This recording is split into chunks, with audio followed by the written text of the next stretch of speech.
Jau. Jau. Galbūt per daug ir per ilgai girtuokliavom. Galbūt per ilgai ieškojom žodžio. Gana.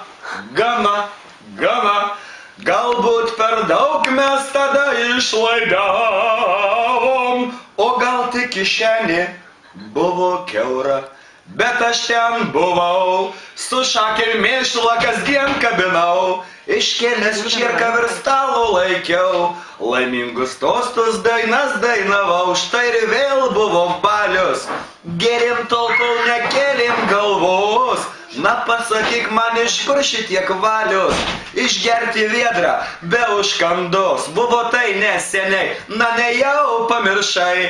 Kai susiliedvom mes ir starkai, kai pasislėpę nuo šalto lietaus, išgerdavom po bokalą alaus.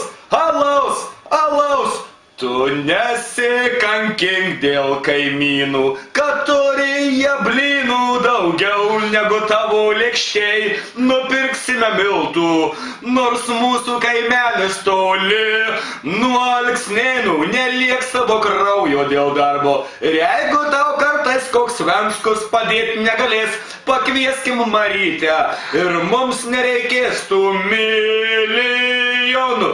Marytė girta. Aš esu labai laiminga. Ir aš 1000 kartų sakiau savo tėvui, važiuojam pas mamą, darykis, tu pasą gyvensim, sakė nevelnio, ir 1000 kartų buvo teisus, bet geriau pasigert, negu visai netikėt.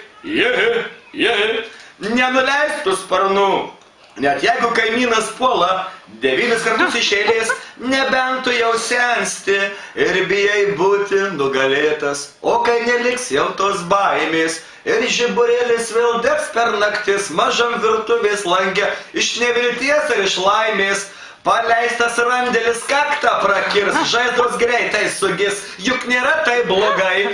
Pas tada vėl ant skolos išėjai, o grįžęs linksmas žvalus ir ne vienas. Man visą dieną tu čirvę piršai, buvo tai neseniai, na nejau pamiršai.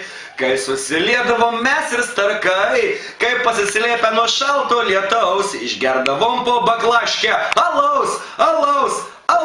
Tu nesikankink dėl kaimynų, kad turi jie blynų daugiau negu tavo lėkščiai, nupirksime miltų, nors mūsų galakiaušiai toli, nuo Alksnėnų neliek savo kraujo dėl darbo. Ir jeigu tau kartais koks venskus padėti negalės, pakvieskim Marytę ir mums nereikės tų milijonų.